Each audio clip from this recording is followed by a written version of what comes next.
No hei, sun nimi on Katja Muttilainen ja sulla on tuolla 2 teosta Valopolulla tänä vuonna. Mulla on tuolla AR-teos, eli lisätyn todellisuuden teos, joka on tuolla molemmilla porteilla ikään kuin, ja sitä pystyy sitten siellä katselemaan 360 astetta.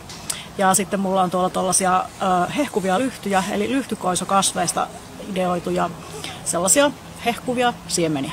Okei. Kerro vielä vähän sun taustasta. Oon kuullut, että sä oot opettaja.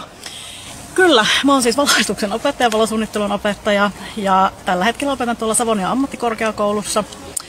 Ja se on ehkä mihin mä identifioidun kaikkein eniten, vaikka mä myöskin teen valotaiteen kuratointia ja valotaidetta sitten tässä ohessa.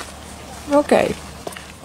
Voitko kertoa myös lyhyesti näistä sun teoksista, mitkä ovat esillä täällä Valopolulla, että mistä niiden ideat syntyy ja mitä sä olet halunnut kertoa niillä?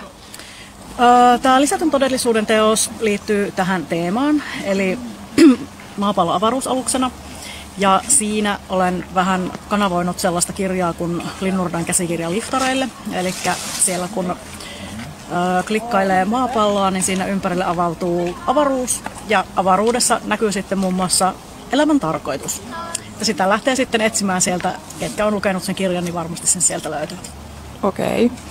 Ja sitten mä mietin niiden lyhtykoisien kohdalla, että mä haluan kertoa jotain siemenistä ja niiden sisällä hehkuvasta voimasta.